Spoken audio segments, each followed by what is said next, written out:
Well, growing up, I always did say to my mom, I'm like, oh, and Joe is your darling little angel. Da, da, you know, like she always loved him. And then there was me. You know, you gotta have the strong women, and then your baby boy is the greatest thing that's ever happened.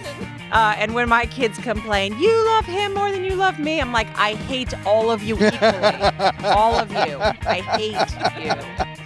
Hi, everybody. Welcome to the Parentcast. I'm Abby Krisner. I'm Bill Crawford. And we've got 2 episodes left in Just this two. Season. I know. 2. We only have 2 left. 2. Like the age of your child when you realized that you were out of your depth. 2 minutes old. No, It's a terrible time, no, those 2s. Actually, and I want to thank, I had a couple people that hit me up on the sleep episode. Yeah. So thank you if you've reached out to either address that you liked the episode. Yeah. And maybe it was helpful for you the way it was for me. But also I have people that are reaching out about doing episodes on topics that they're really well versed in as parents, either because they have an organization that they belong to or are part of, which is great. So that's all stuff we can look for in season 2. In season 2. Yes. Oh my God, that sounds like really profesh. Whoa. That sounds super profesh. This week, we get to sit down with a woman who is very busy. Yes. And somebody who from afar, I've always thought, oh my gosh, she has it figured out. The women can have it all thing. She's done it. And that is Susan Koeppen from KDKA TV. She really is a very put together woman, and she's no nonsense and has 3 kids and is somehow juggling an amazing career and that's admirable. And she looks amazing all the time. Yeah. She came in like a little banana clip, and I wanted to be does like, this look okay? yeah, I'd be like, trades. Yeah, you look phenomenal. We did get to talk about something that's a big part of Susan's story, as much as I'm sure, you kind of wish it wasn't, especially because of the impact it can have on her family. But we do talk about Susan's heart attack, which she experienced on a run many years ago now. In Shadyside on Negley Avenue, if you know Susan Koeppen, you're probably familiar with this story. But she just was out running with a couple of her girlfriends and collapsed, and it was life and death. Literally, 9 out of 10 people die having what she had outside of a hospital. So that was a scary situation, and we just touch on it briefly, and just through the lens of how it impacted her kids and how it affected her outlook on life and approach to parenthood. Yeah, and it no doubt would. And so that's one of many things that we touch upon, but she's got great stories of not only her kids, but how she grew up as well. So I think you guys are going to love this one. Again, Susan Koeppen on the Parentcast.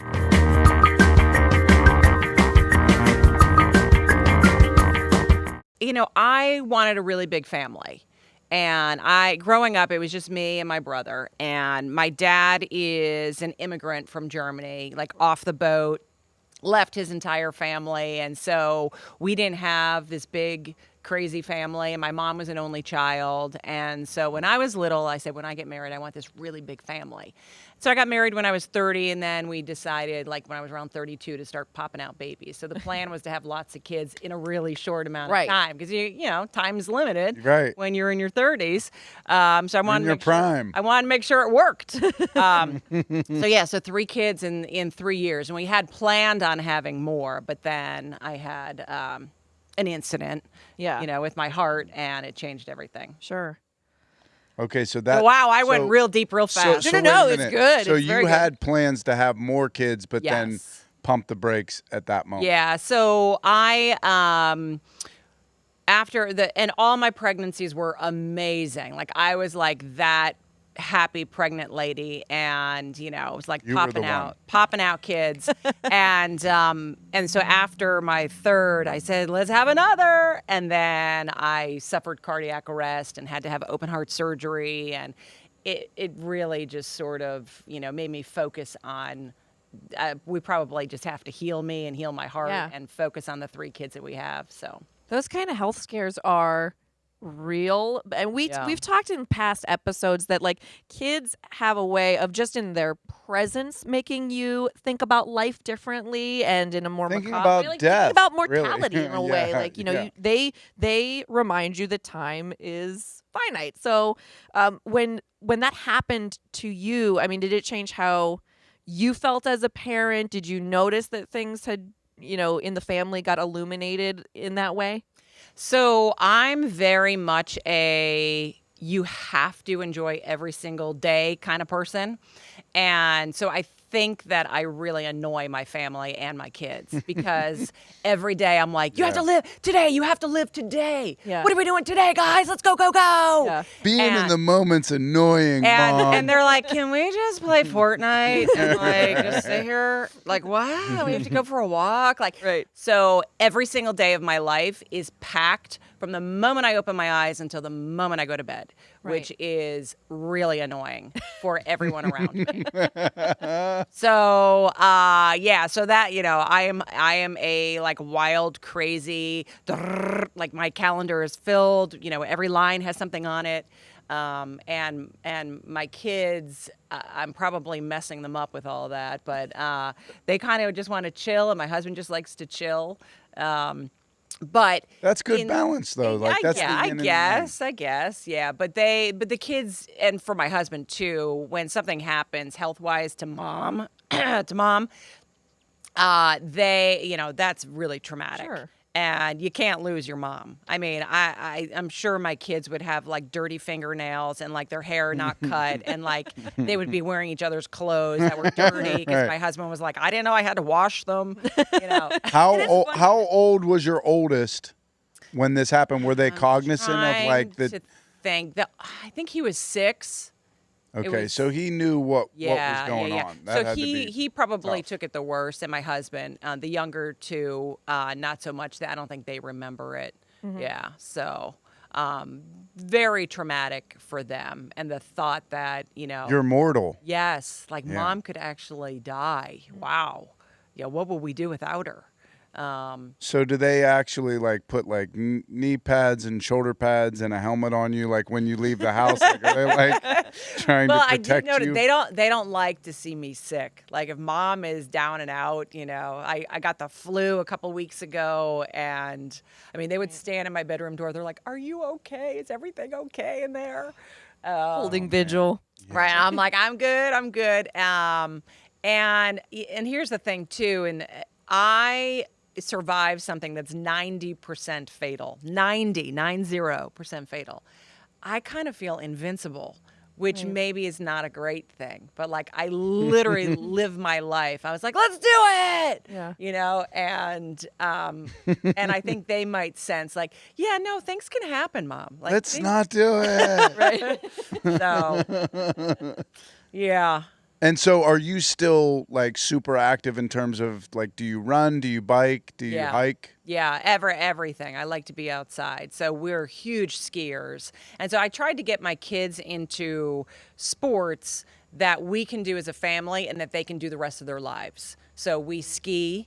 My kids are amazing Great. skiers, and they like pass me. You know, I will be going down double black diamonds, and I'm taking my time, and they're like at the bottom yelling at me, hurry up. We play tennis. They swim. So all these That's things great. that, you know, you can do as a family and that they're going to still do, hopefully, with their families. Yeah. How do you feel that having kids impacted you from a career standpoint? Because I'm fascinated that you had your kids so quickly together, but that you still made this amazing career for yourself. So, like, in a way, other parents can say, all right, maybe everybody doesn't have it figured out. But I look at you and I'm like, well, Susan Koeppen has it figured Yeah, out. So she's how do got we? it figured And out. so you bring up a really, really good point, because parenthood baffles me. And every day I'm like, I really messed this up. You know, every day I'm questioning what I'm doing. And every day I'm looking at other people, and don't even get me started on like Facebook and Instagram and all this perfection that's We might going get on. you started on it. And every day I'm like, oh, I'm such a failure. Why did I do this? Why did I do that? I'm like, everybody else has it figured out. And as I'm getting older, I have realized everybody is thinking the same thing. Like, Yep. we totally messed this up, or I have no idea what I'm doing. I'm constantly worried about my kids and whether I'm putting them into therapy. And did I do the right thing? Was that the right decision? You know, and then I have some really good friends that I lean on, and I'll ask. Yeah, I don't think that people have it figured out. And building a career with kids, it ain't easy. And it's easier when they're babies. At least I found it to be easier when my kids were babies. I worked when they were born. I lived in New York City, and I worked for CBS News, and I traveled for a living. And so I had a wonderful next door neighbor who I now consider my sister, who took care of the kids. We lived in a duplex, and so she would just zip over, and she could hear the kids crying through the wall, because that's how thin the walls were. And she would just show up. She'd be like, "I hear the baby crying. I'm here." And so I was traveling all the time, and had, you know, a great career. And then eventually, my husband's from Pittsburgh. He wanted to move back, so we moved back here. And you have to have a supportive, you know, family too, to help make all of this work. But it's not easy. And as the kids are getting older and they're involved in more stuff, Right. you know, I got the soccer, the lacrosse, the tennis, the, you know, ukulele lesson that my daughter wants, and you're trying to manage all of that, and my head is literally going to explode. Right. Yeah. Any media job is super competitive too. So it feels like it's one of the industries where you don't just kind of like put in your time. You kind of have to keep your foot on the gas, because there's always somebody who's looking to get into it. I remember with, you know, in our situation in radio, obviously different than TV, but thinking about going from hosting, you know, a morning show and saying, "Oh no, now I'm going to be off for 3 months, and then I'm going to be back, and then I'm going to have a baby. I'm going to be distracted. Like, I'm not going to be the same. I'm not going to be able to give this the same kind of energy." Did you ever feel like there was that little kind of bump in the road, like after baby, where you're going, "How do I refocus on this career, because now I'm hoping to go back and do both"? I have really been like full steam ahead.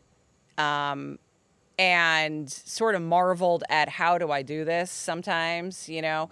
It's just now recently that I've started to get really tired and really like, okay, like maybe we shouldn't try to do everything every day. And maybe we should just like sleep in once in a while, Right. you know? So just recently I have been feeling my one kid is going to high school next year, and you know, and I have a lot of mom guilt too, because my kids constantly say to me, "Why don't you stay at home like all the other moms?"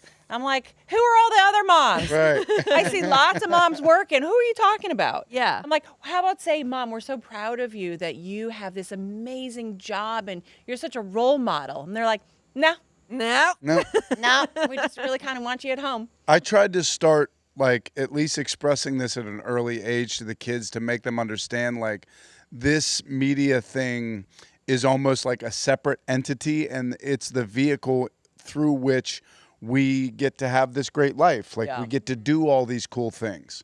So that job is like not just a job. It's not like, oh, daddy's off at work. It's like daddy has an event or a thing or a show or whatever it is that is allowing us to go to Disney or whatever we do. Like, we have so many cool opportunities because of this. Yeah. And that's kind of how I've always justified it. Like, if I don't focus on this, then we're screwed. Right.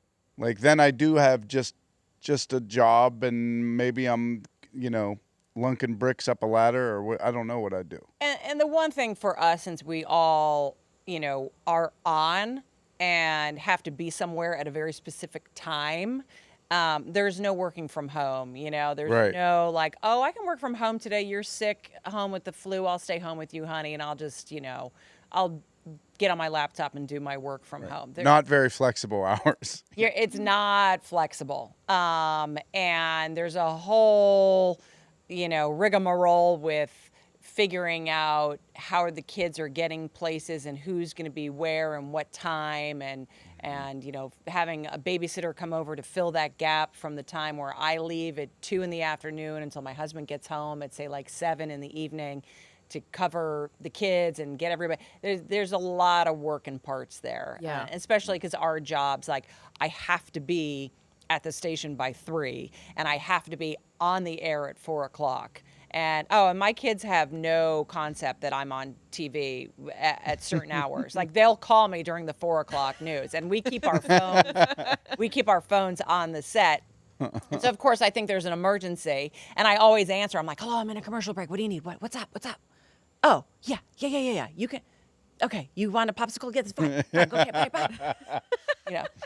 I'm like, Reagan, do you not know I'm on the air? No? Okay, I'm on live TV right now. Okay, bye. So you don't think, though, that they have, like, maybe they don't have respect for the fact that you might not be available, because kids, like, that kind of time in their life where they're very egocentric and they're like, I don't care. I need you. I need to know where the Totino's pizza rolls are right now. Right now. So, but do you think that they have a comprehension of kind of the magnitude of your job? Like, in a lot of ways you are a familiar face and people rely on you, and so they expect to see you. Like, do they get that kind of part of the job? My kids are pretty funny. I mean, my daughter has said to me, someone at school, they were talking about me, and someone said to her, it's so cool, your mom is famous. And she said, whatever, like, she's not famous.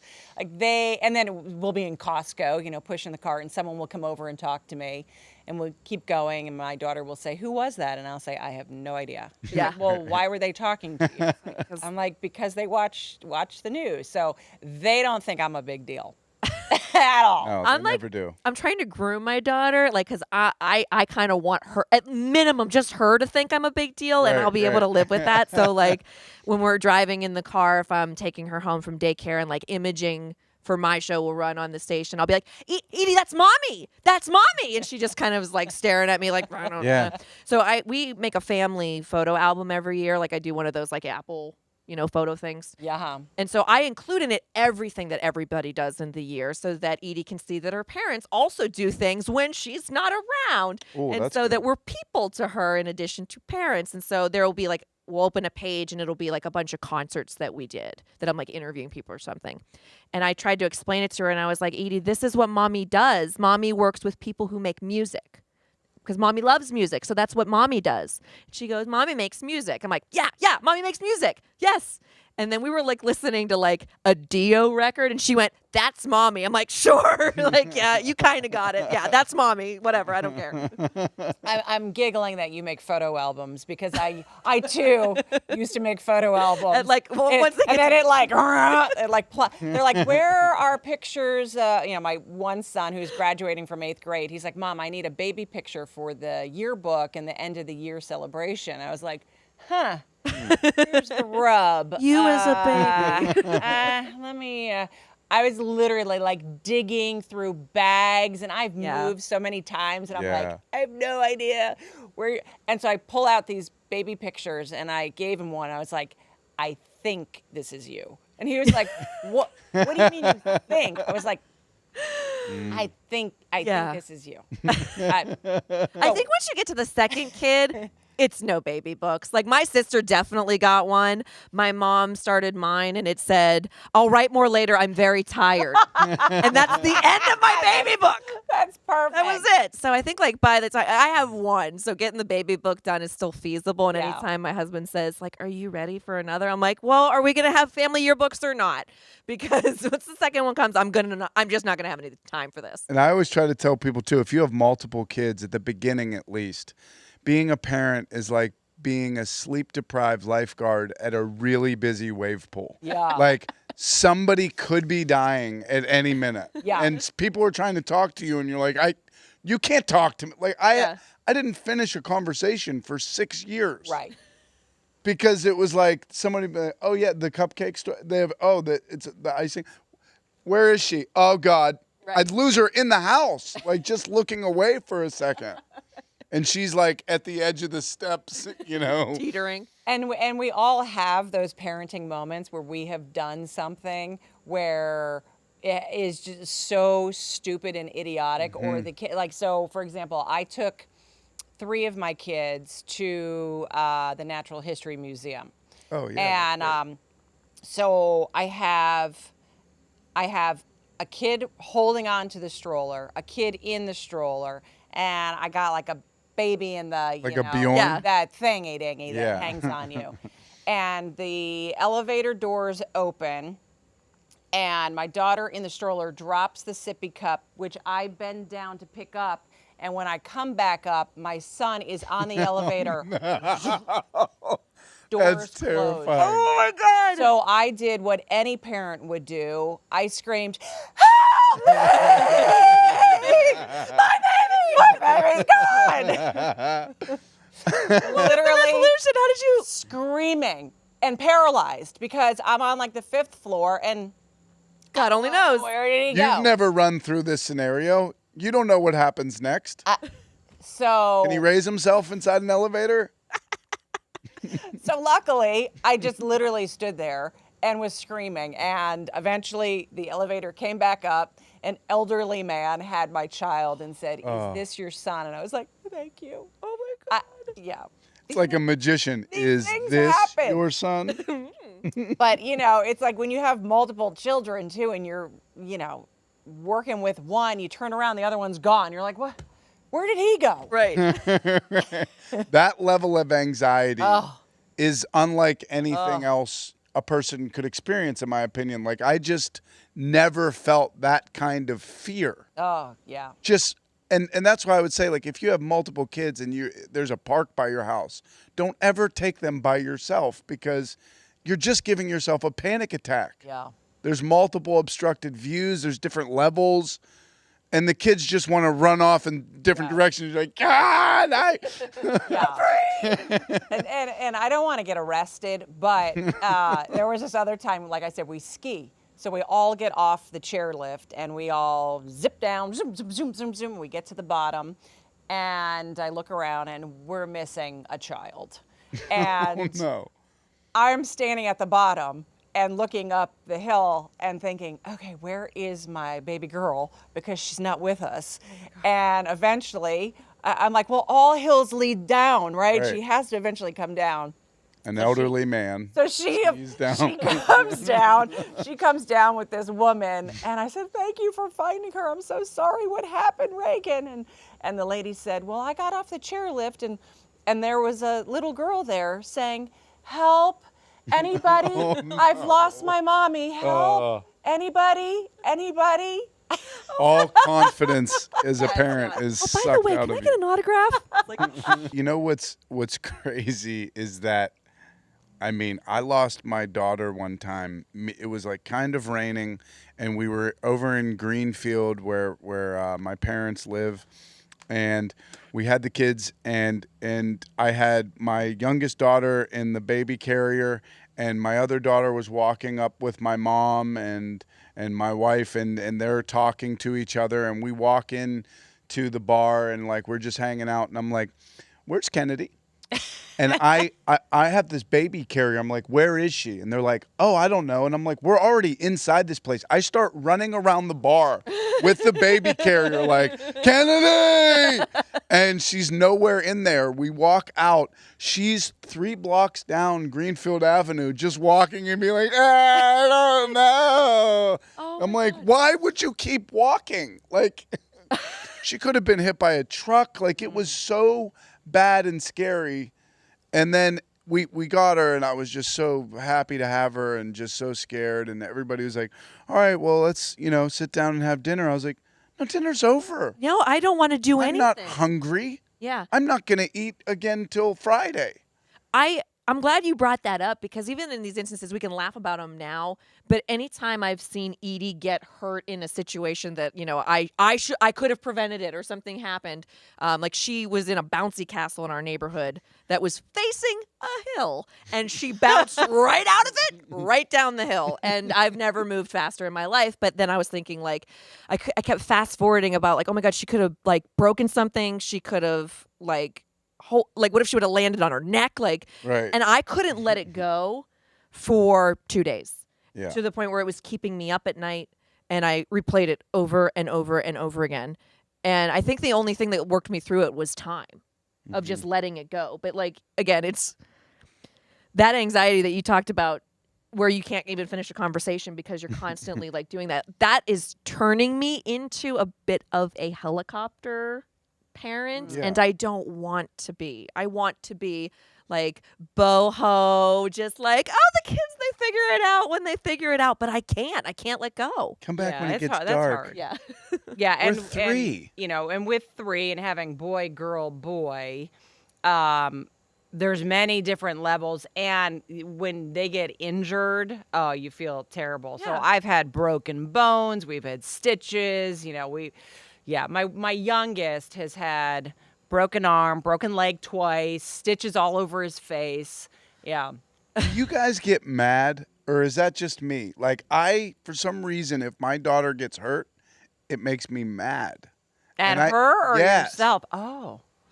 And I'm like, I don't know what that is. I hate it about myself, but I'm like, if I see her hurt herself, I'm like, what are you doing? Well, but and I think like that's what it lose is. it on her a little bit, and then I like have to regroup and be like, she's like, Dad, I'm like hurt right now. I need you to like hug me. And I'm like, I know, but I'm pissed, and I don't know why. My armchair analysis is that everything that you seem to do with the girls is a way to empower them. You like to empower them with information. You like them to be self-sufficient. You like them to have proper skills in every arena, whether it's what we talked about last week, leisure skills. Like, you like them to basically be able to take care of themselves. And so when you see them getting hurt, if it was preventable in your brain, you're like, what are you doing, man? Yeah. Come on, I'm trying. This isn't what we've been working on. Yeah, right. Yeah. Yeah, my youngest is going to give me another cardiac arrest based on what he does. I'm like, you know what, Declan?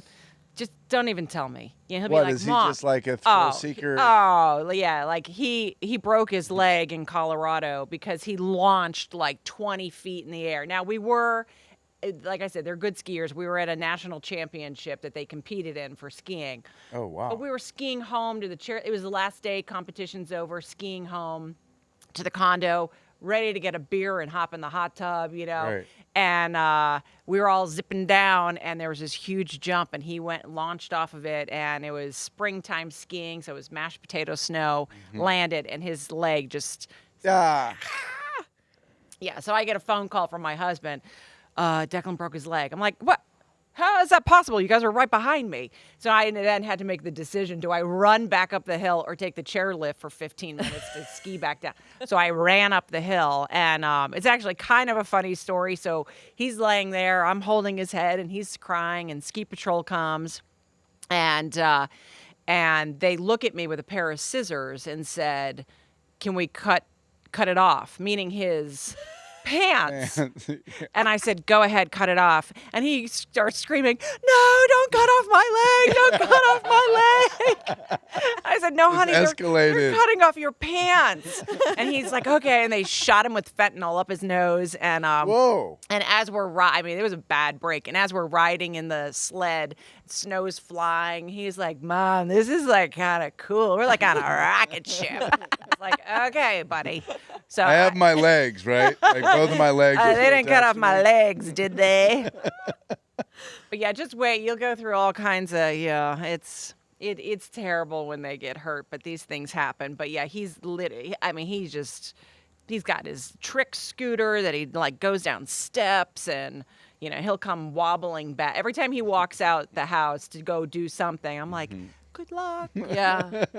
Yeah, girls are a lot more cautious. Yes. Which yeah. I'm a huge fan of. Yeah. And I get my girl. Like, I really, like, we are super tight, And I totally get her. We like love to go shopping, and we like to get our nails done, and we talk about everything. And she's just super awesome. And then the boys, I'm like, go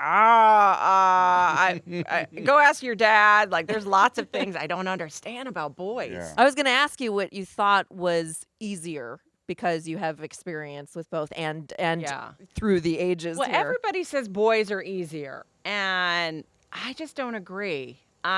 It's easier when it comes to stuff like, hey, buddy, we got to get some like dress up clothes for dinner. Do you want me to buy you a pink shirt, red shirt, blue? I don't know, Mom, just buy me something. I don't care. Where my daughter will be like, I need a yellow jumpsuit with a black belt, and then I need matching white shoes, and then I need a white bow for my hair. It's like she's got a whole program involved. Yeah.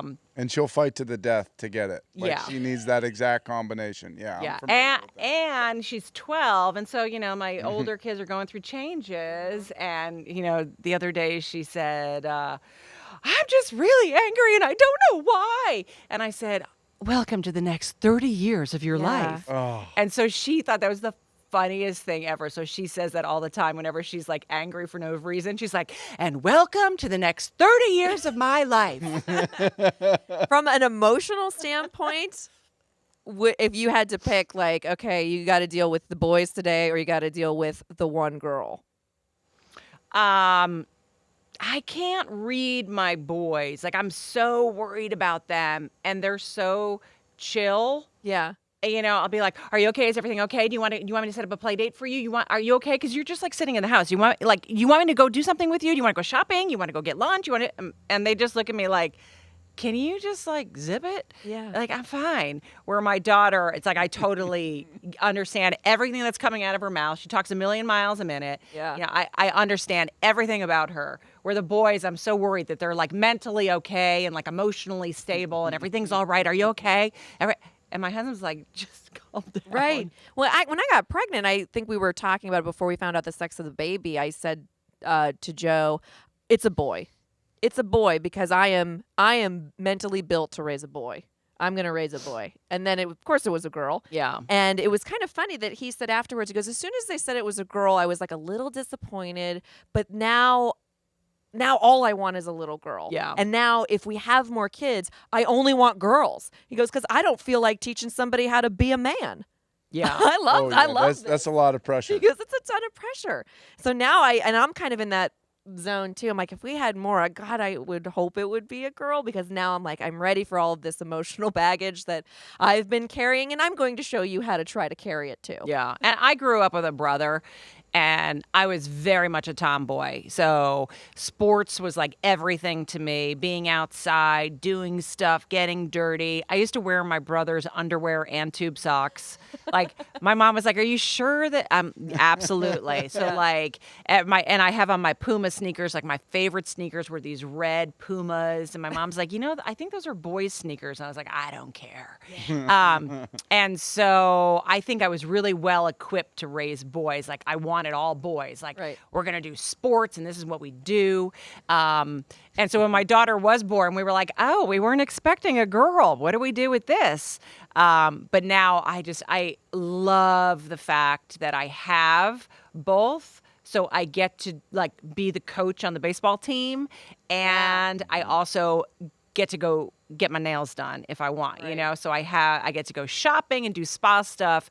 Now, granted, my daughter is just like me too. Like, she's very like tough and rugged and like, let's do sports, let's go get them. And but she also likes to do the fun girly stuff. Always? Yeah. Like, because I was wondering, did she ever have like a princess phase? No. In fact, oh wow, I thought that was like no choice. You have to have a phase. Right. She never ever in her life wanted a doll.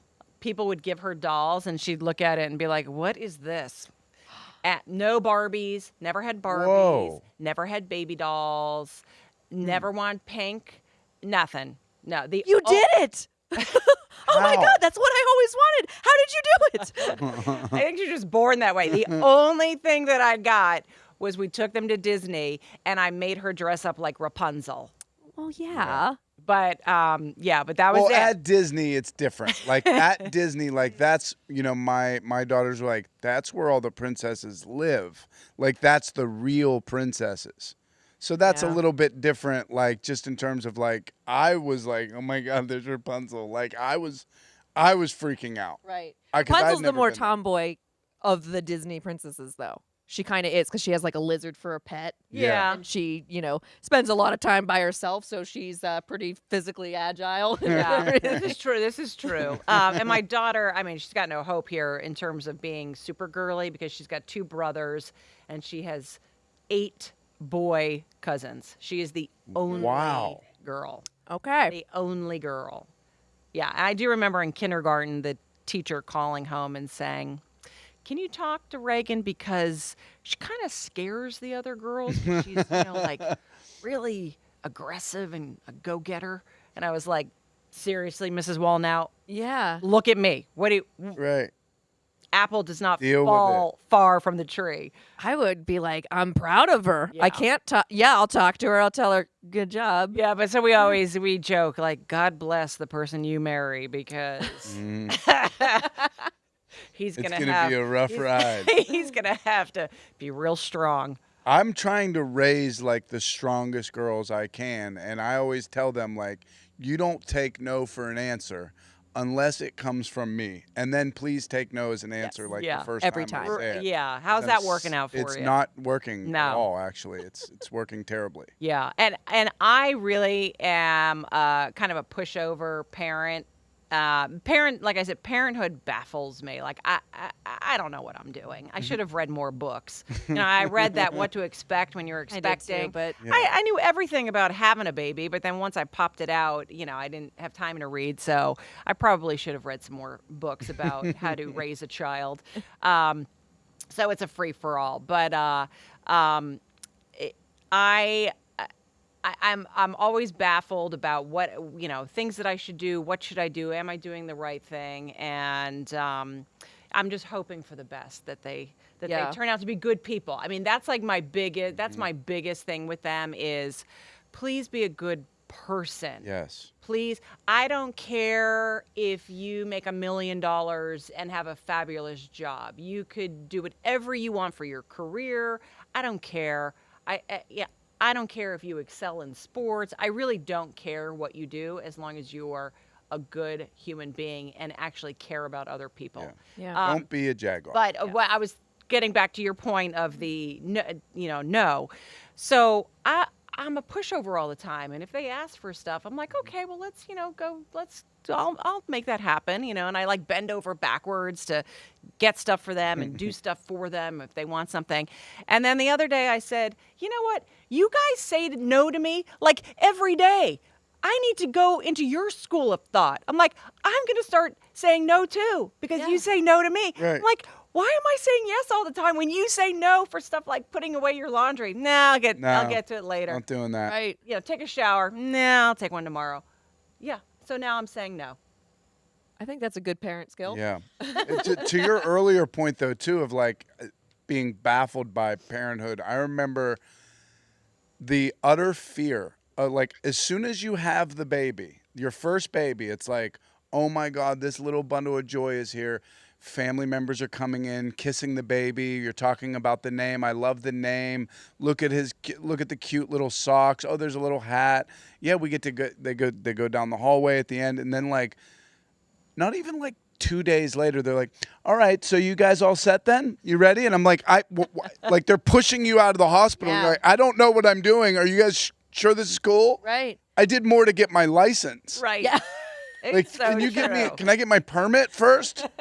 I remember putting her in the car seat, like, the detachable one. Oh, yeah. In the hospital room.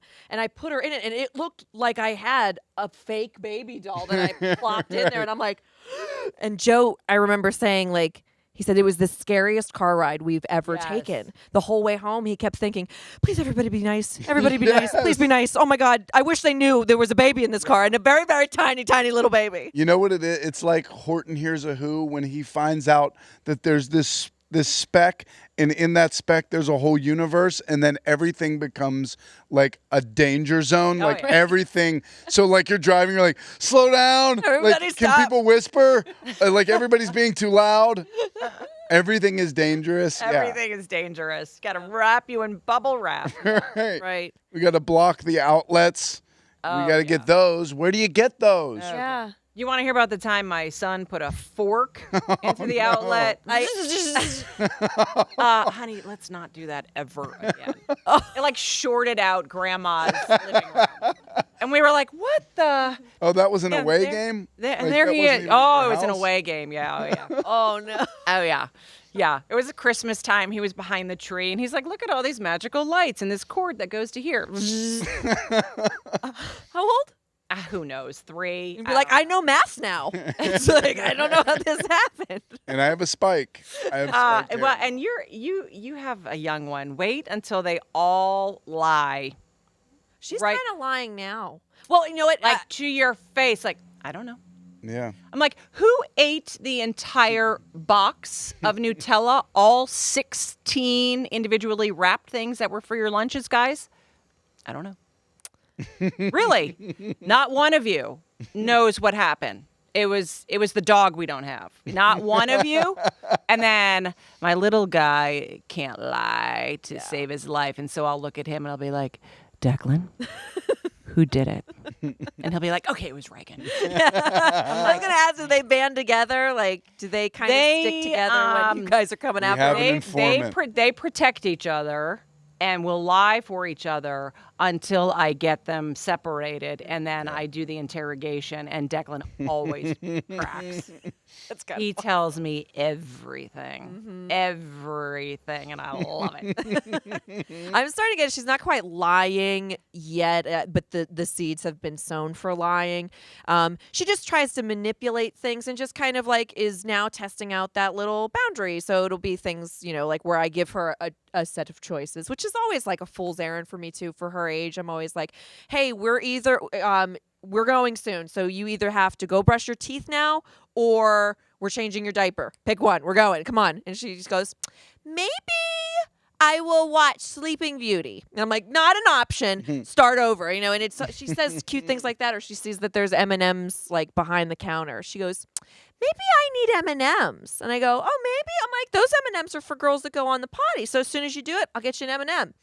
Maybe I need 5. Maybe I need Master 5. negotiator. Just like, Oh, yeah. she just, I really do think, and I'll have to put this in a time capsule and see if it turns out that way. But she is so oddly, articulately persuasive as, for how young she is. I think she's going to be some kind of orator or lawyer or something like that because she doesn't drop anything. She just takes the point and pushes it over and over again until she thinks she can just break you down.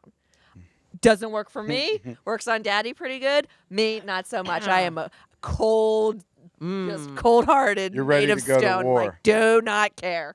No M&Ms. That'll change too. Think? Yeah, because you start not liking that feeling you have when the kid gets to you emotionally, and then all of a sudden you're acting out of rage or like you're in the red and acting erratic and doing things that you're like, wait, I shouldn't be. This is a child. Like, they don't really know their feelings yet. Yeah, sure. And they're just acting out of pure, wants and needs and just whatever they want at that moment. And so it can go awry pretty quick. And I always think about, my daughter, right around the age your daughter is now, my sister has a little daughter who's so precious, but she's going to be, you can kind of tell what they're going to be like. She's going to be, a party host or some kind of, I don't know what, but the other day we were over there and my kids hadn't eaten and my girls were complaining about being hungry. And she was like, why don't you guys take a snack for the road? And that's the way she talks. And it's the Mid-Atlantic funny, yeah, she's like from the 40s. an old timey, I'm like, are you like Katharine Hepburn? There's a speakeasy under the staircase. Also, I need an LOL doll. Stat. Take this PB&J for the car. It's amazing. I love watching their little personalities come into bloom. Yeah. And all three of mine are so different. And I always say to my husband, okay, we used the same ingredients, the same recipe. We put it in the same oven. And how did we get 3 different cakes? Like, so different. And they respond differently to different parenting, too. So you think you have it figured out from a trial run, and you don't? No. I mean, my oldest is so different than the other 2.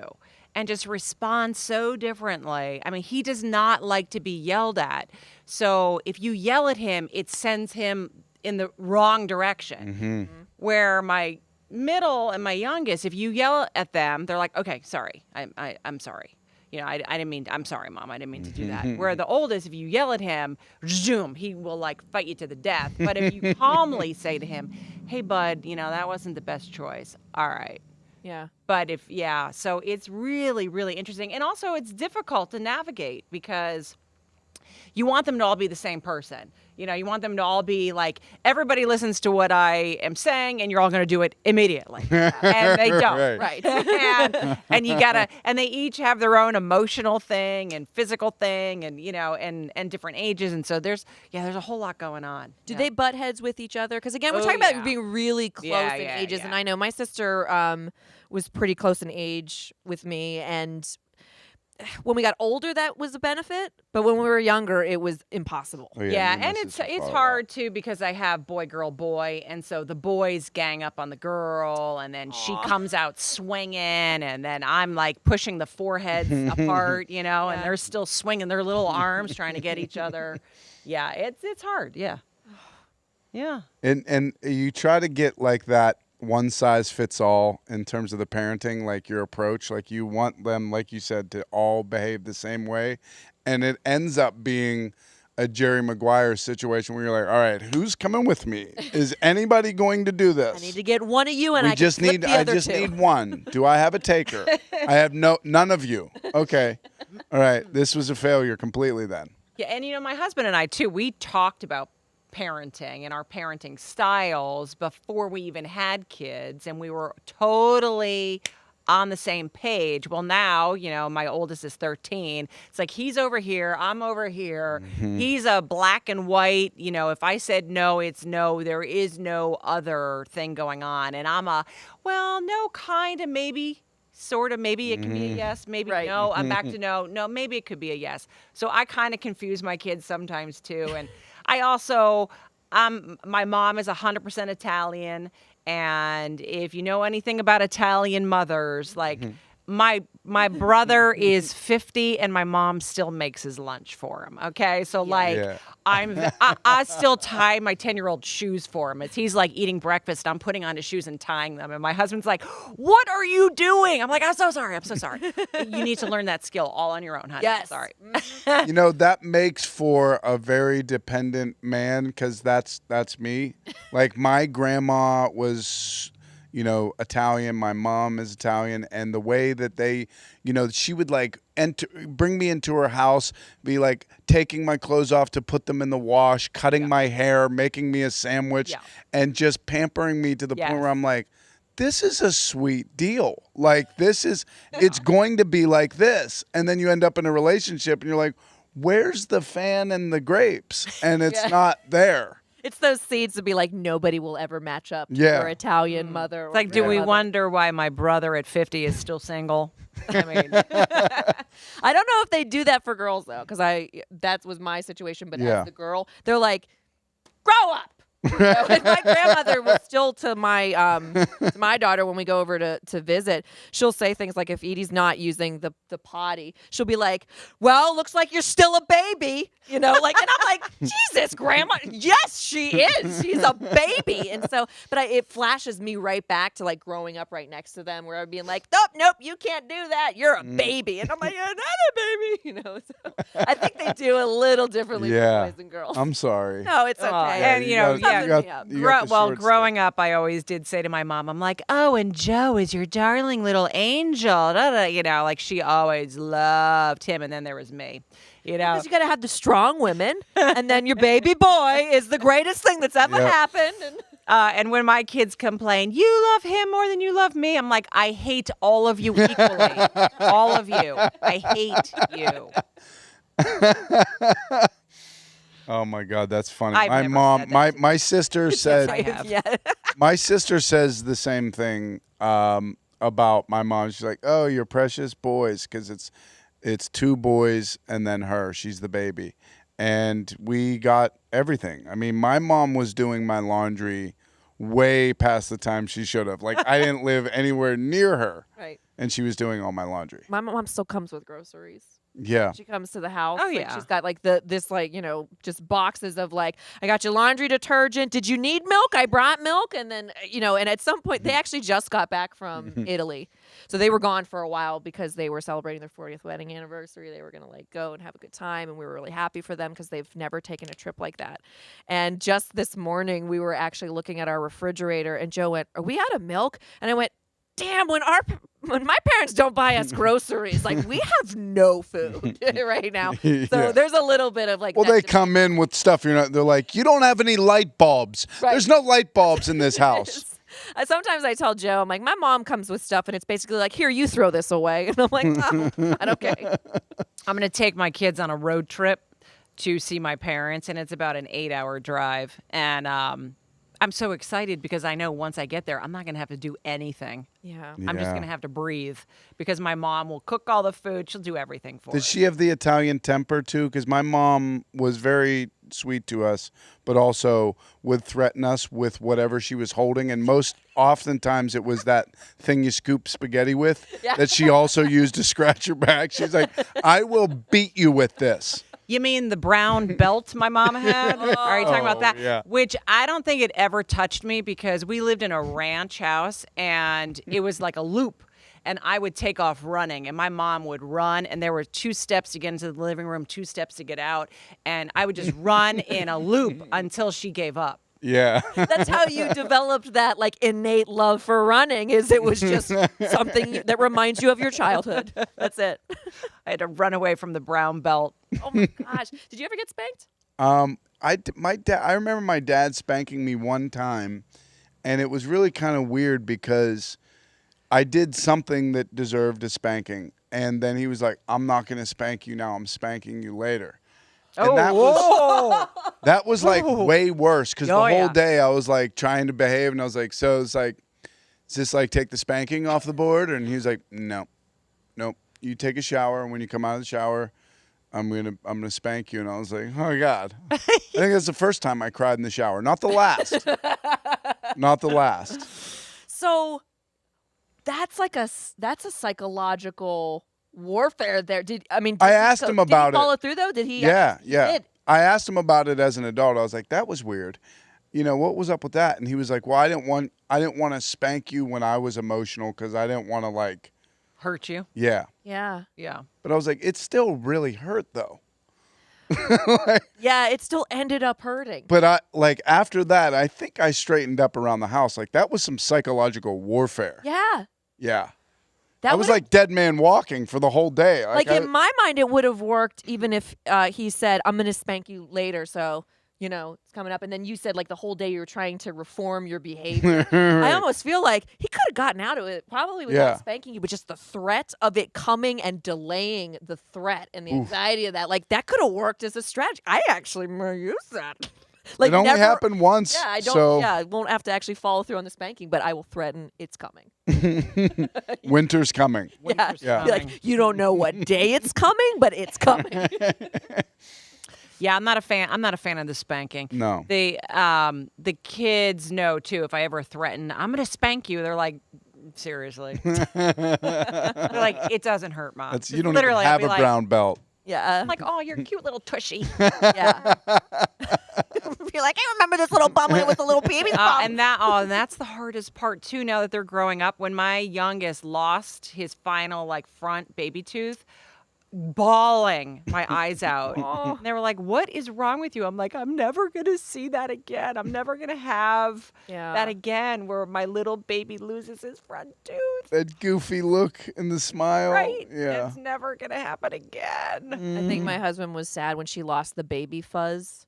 Like, when they come out and they're like kind of got that like Yeah. layer of Covered in moss. or something like that. He's like, oh my God, I have to like experience this because at some point this goes away. And then like, then the like little baby hairs go away. And then she's, then she's just a girl and she's just a grown up girl. Let me ask you about this. So, because I want to hang on to every ounce of them because eventually they're going to grow up and, move away and get married and leave me.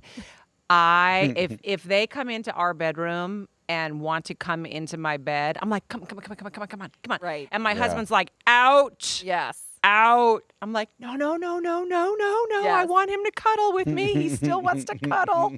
I think it depends on whether it's disruptive to you or not. Yeah. Because if it's not disruptive and it doesn't seem like they're losing out on like a life skill, like we've talked about in our sleep episode of like actually being able to put themselves to sleep. Yeah. If it's just like, I just want to be around my mom, I'm like, I can deal with that. Yeah. Because we have the same rules. I've always told Joe, like, I don't want her in our bed because whenever I was probably like between the ages of like 8 to 11, I always wanted to sleep in my parents' bed, like between them. Yeah. Which is not something I want for myself. And I, now I think, oh God, karma is going to come for me.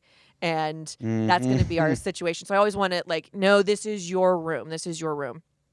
But what normally happens in the morning if I am home, if she gets in the middle of us, like it's just like it's cinematic in how heavenly it is. It's just perfect because you pull the covers up and then we're under a tent or like she'll lean in. Like Joe always tries to like kind of bear hug her, and he's got like a bigger like kind of athletic build, and so when he grabs her, it's like she's like this tiny little thing just poking out. Don't crush her, Lenny. But what I love, like very selfishly, it's like that's very funny. But like whenever she'll roll out of his grasp and into mine, and just curl in like she just like a puzzle piece that goes there, and I'm like, I can't kick her out. I can't be like, no, this is mommy's bed.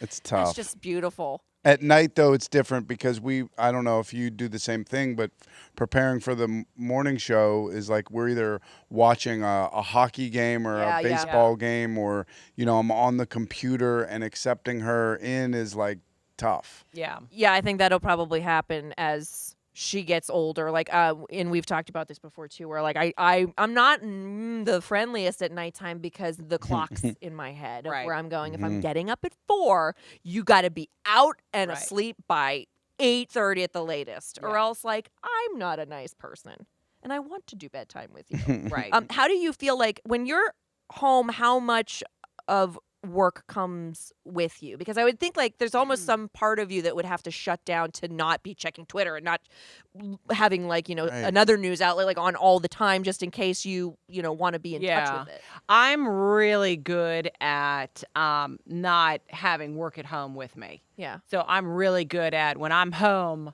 and I'm cooking or cleaning or hanging out with the kids or doing something that's home-based type stuff. Yeah. Yeah. So, That's great. Yeah. I do a really good job of that. And my husband does a really good job. He doesn't bring his work home with him either. Yeah. So he's a doctor, and so he, legally can't talk about work. Right. So, which is great. So Yeah. I don't even know what he does. To tell you the truth. Friends of mine will be like, "Oh, I went to see Jim today. Did he tell you about the?" I'm like, "No, he doesn't even tell me when I go to the office. He keeps it a secret from me that I have an appointment." Right. Do you have to have a lot of interaction with your producer as far as like what stories are coming up and that kind of stuff? Or No. you get there, they're locked and loaded, and Yeah, so you just rip that and read. is the nice thing. I mean, it depends. Like I work on top of anchoring the news, I work on a lot of stories. So like right now I have 3 different stories that I'm juggling. And so I will, be making phone calls or like texting someone like, "Hey, I'll meet you." And, Monday I had an interview and so I had to go and, so there is stuff that's going on. But also because I work at night, my kids are at school all day. Right. So in the morning, I see them, get them off to the bus, and then I have that whole day to do all my stuff. So when I come home in between newscasts, I come home around 7:30 at night. I'm very focused on them and what they're doing. Homework, how was your day? I've trained them now to say to me, Mom, how was your day today?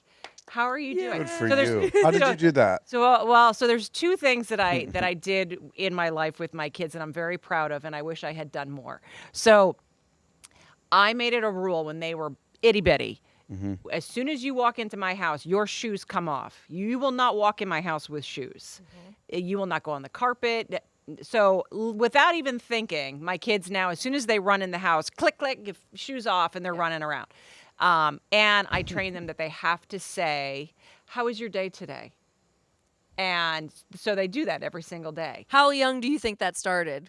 The shoe thing was from the moment that they could like comprehend. Right. So I don't know, 2. Yeah.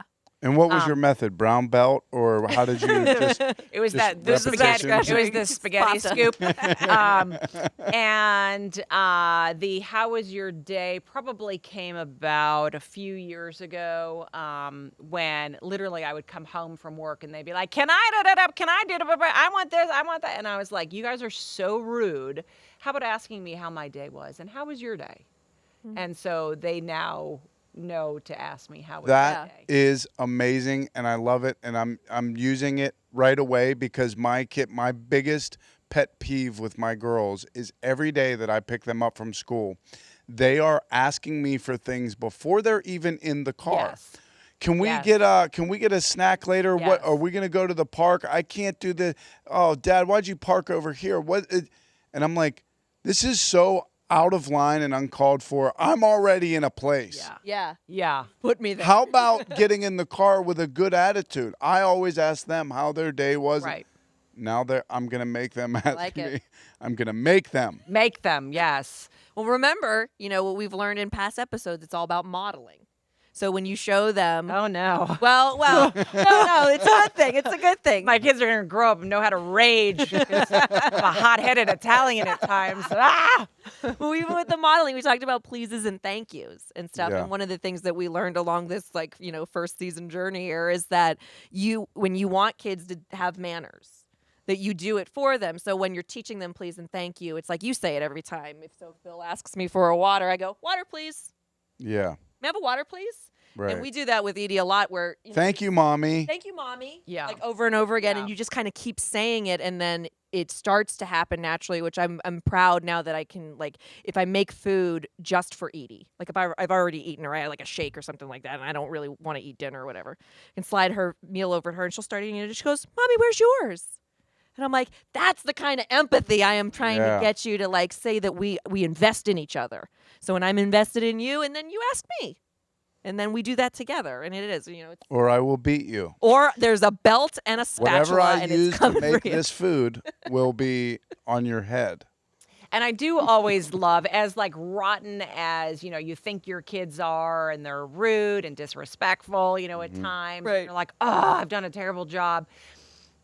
The best is when another parent pulls you aside and says, hey, I just want to tell you what your kid did. And you're like, oh. And they're like, he walked my son home from the bus and held his hand and helped him cross the street. And I just wanted you to know how awesome your kid was. And you're like, oh, Yeah. great. It's all worth Mission accomplished. Yeah. That's awesome.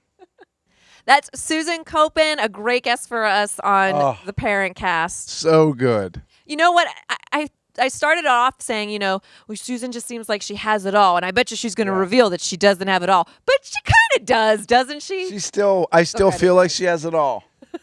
But no, she's very humble about the trials and tribulations of parenting and the idea and the premise that we really don't have anything figured out. I think is a universal one. Everybody is totally baffled by childhood and parenthood. By their own, and then the ones that they're actually... I didn't understand it when I was the child, and now as a parent, I don't understand it. It didn't get better. Yeah, I've been confused this whole time.